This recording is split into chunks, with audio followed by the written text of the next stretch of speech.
Okay, may this reach whoever it is meant to. Okay, so I saw three visions as far as what I'm supposed to give the collective today. And the first one was a peacock.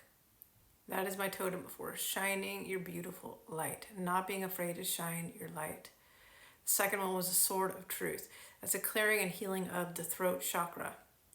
Again, shining your light, speaking your truth, not being able to, or not being afraid to stand in the fullness of your authenticity. And then the third one, well, right now they're showing me the candle. That's my totem for the light of one candle can light 1,000 candles and not be diminished. This is your truth. And then the eyelash curler. That's my totem for like curling back the eyelashes. Like the eyelashes blocking your view is like a metaphor for thinking you're not good enough, having too high expectation of self, and it's holding you back from moving forward.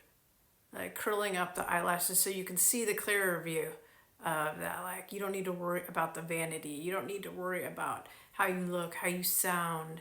Your authenticity is more healing to people than anything else. And I just saw a crown.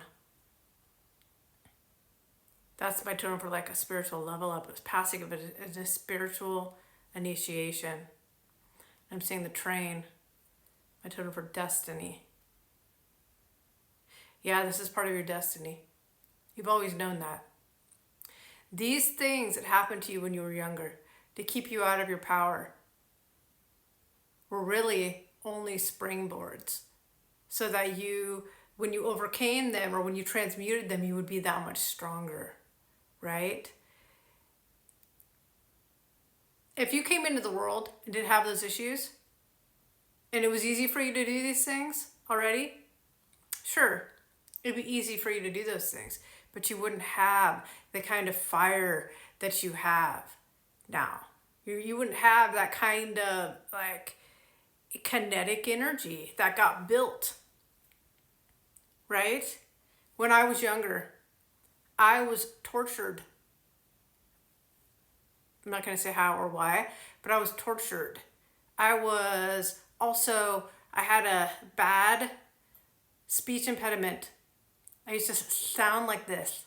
I wanted to be a speaker and I wanted to be a singer, okay? Devastated. Devastated. I didn't know how I was going to overcome that, right? My eyes I had a lazy eye. So one eye pointed the wrong direction and the other I looked forward. Talk about, I was afraid to fucking talk to people, and then I was being tortured on top of that.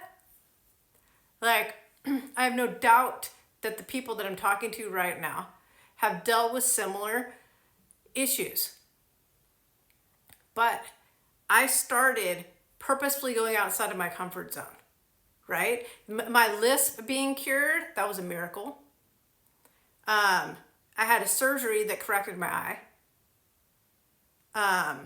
But still even then, I still had this deathly fear. I couldn't even order, you guys, I could not order my food over the phone at a restaurant. I could not order my own dinner at a restaurant. I couldn't order anything over the counter. There were many years I spent agoraphobic. It was bad, like as bad as it can get, right? I still struggle with social communication. I still struggle with eye contact. Like I have come a long, long, long way. I'm doing this right now, like this, what I'm doing right now. You see what I mean? It took small steps. Small steps of being like, I don't care if I feel uncomfortable or not. From now on, I am redoing what I think is success. From now on, success isn't doing good. I'm such the overachiever because of all this stuff. Such the overachiever. And I don't need to be. You know what I mean? Like, from now on, I told myself, if I do something and I fall flat on my face, that's the success. Because I'm moving forward now. Before I wasn't moving forward. Every time I allow myself to feel uncomfortable, even if it's excruciating, then That's the success. I started moving out of my comfort zones. And through desensitization, it started getting better and getting better and getting better, right? And here I am. I'm actually a good speaker. I'm a good speaker.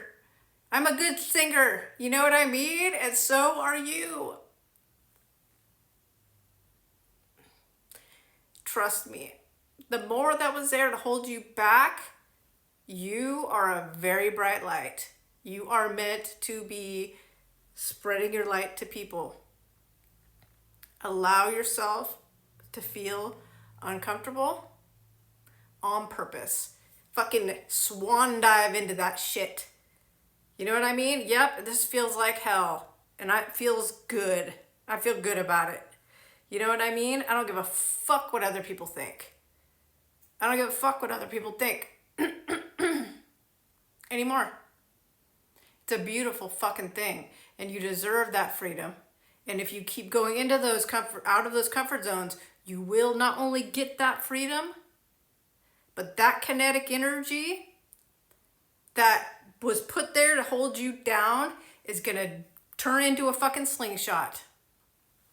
And what happens when that slingshot gets fucking let loose? Flies off. The late bloomers. You guys are the late bloomers. And that bloom is going to be more magnificent than anything this world has ever seen.